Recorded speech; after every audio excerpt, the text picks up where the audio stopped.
Habari Gani, boys and girls, family and friends. I'm Mrs. C, and this is Mrs. C's Corner. Hey guys, welcome to Mrs. C's Corner. Thank you all for joining me here this evening at Mrs. C's Corner, where I read you some amazing books, do some awesome crafts, and give you guys a chance to win some amazing gifts. Did you know today's the first day of Kwanzaa? That's why I greeted you all by saying Habari Gani, which means, what's the news? Did you also know that Kwanzaa was founded in 1966, and it's a holiday that's celebrated in the African American community, and it celebrates and honors traditions and heritage. Kwanzaa lasts for 7 days from December 26th until January 1st, celebrating 7 days with 7 principles: Umoja, unity; Kujichagulia, self-determination; Ujima, collective work; Ujama, cooperative economics; Nia, purpose; Kumba is creativity; and Imani is faith. There is also a Kanara that is lit for 7 days. There are 3 green candles, which represents the future, 1 black candle, which represents the people, and 3 red candles that represents the struggle out of slavery. Let's light our first candle, which is Umoja, unity.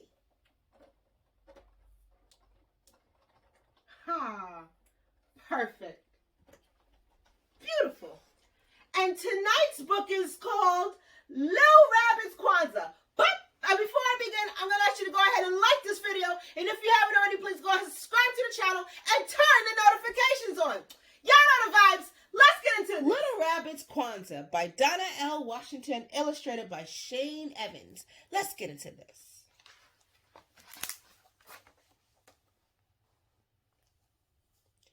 Little Rabbit was not having a very good Kwanzaa. Being the littlest rabbit in the family wasn't easy.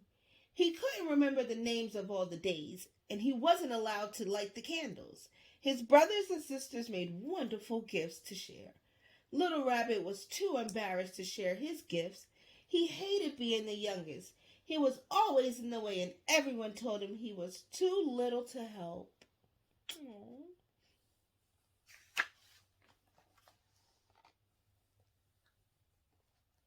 The only part of Kwanzaa that he really loved was the big feast called Karamu. This year, he wasn't even going to have that. Grandma Rabbit was sick. She lay in bed all day drinking dandelion tea. Mama Rabbit was too busy taking care of her. She didn't have time to cook. Mama, if Grandma Rabbit is sick, who will make the feast for the Karamu? Little Rabbit asked his mother. Shame on you, Little Rabbit, his mama said. Grandma Rabbit is sick and all you think about is your stomach. You go outside.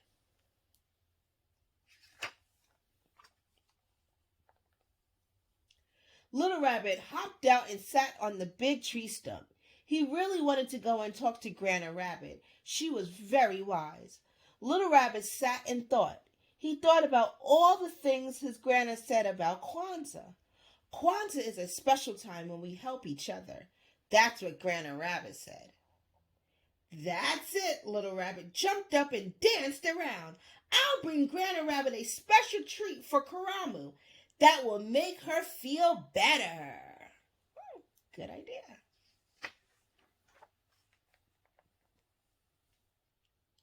Little Rabbit hopped down the road. Where are you going so fast? Mama Oriole asked Little Rabbit. I'm going to find a tasty treat for Grandma Rabbit. She's sick. I want her to have a good Karamu. Little Rabbit hopped away. Mama Oriole didn't know what a Karamu was, but she knew Grandma Rabbit. Grandma Rabbit always brought out warm seed cakes and worm pudding when the weather got cold. Poor Grandma Rabbit, said Mama Oriole. I wish there was something I could do to help. Oh, that's sweet. Little Rabbit stopped by the side of the path. He looked under some logs to see if he could find something special for Grandma Rabbit. What are you doing, Little Rabbit? Said Groundhog, sticking his head out of the patch of grass. I'm trying to find a zawadi for Granny Rabbit. She's sick. I want her to feel better. Little Rabbit hopped off. Groundhog didn't know what a zawadi was, but he knew Granny Rabbit. She always had time to make little toys for the animals when they were bored. Poor Granny Rabbit, said Groundhog. I wish there was something I could do to help.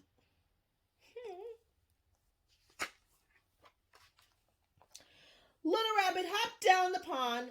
Maybe he could find something pretty for Granny Rabbit. Rabbit, what are you doing, Little Rabbit? Asked the frogs. I'm looking for something pretty for Granny Rabbit.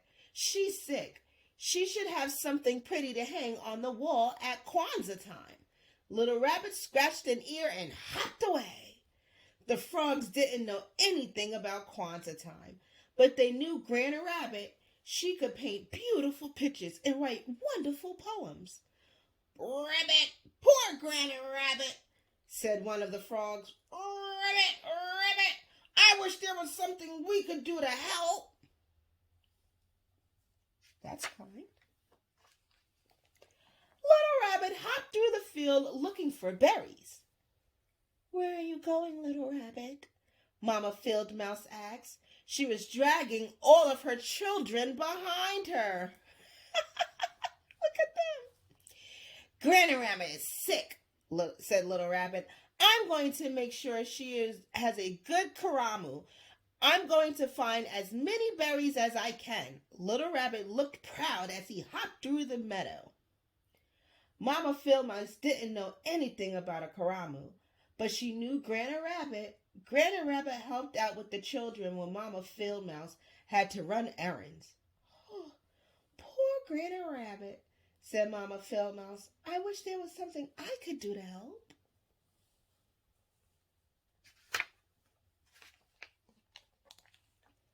Little Rabbit scampered through the trees.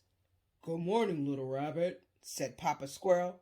Why are you sniffling around the trees? I'm looking for something to give Granny Rabbit. She's sick. I want to have a good Kwanzaa. And Little Rabbit hopped away. Papa Squirrel didn't know anything about Kwanzaa, but he knew Granny Rabbit. She always helped him gather nuts in the fall. She even helped him remember where he hid them. Poor Granny Rabbit, said Papa Squirrel. I wish there was something I could do to help.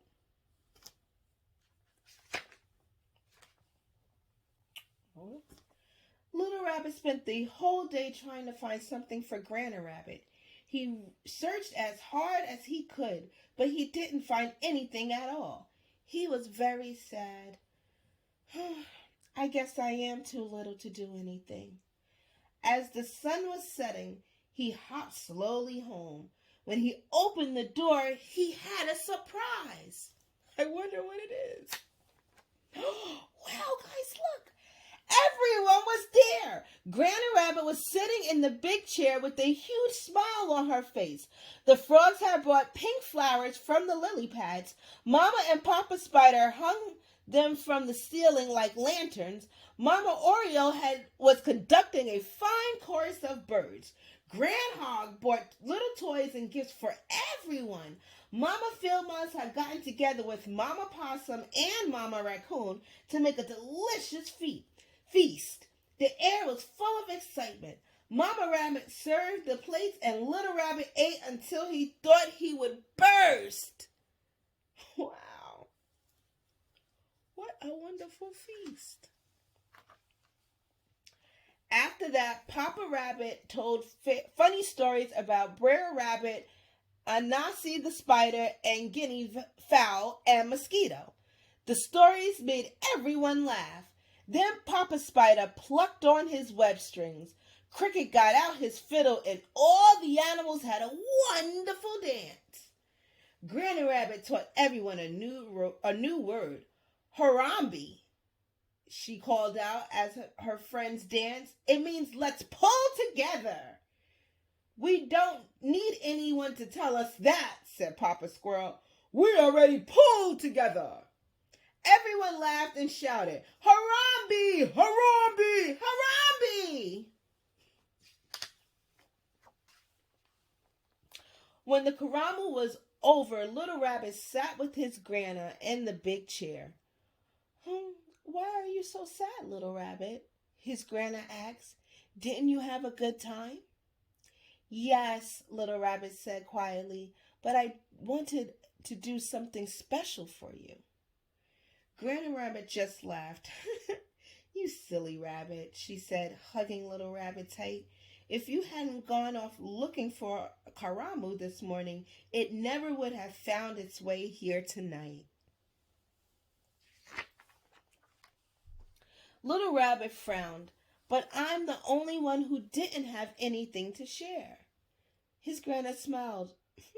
You shared your dream, Little Rabbit, and your dream brought all of our friends and neighbors together. That's a big thing. Little Rabbit felt proud.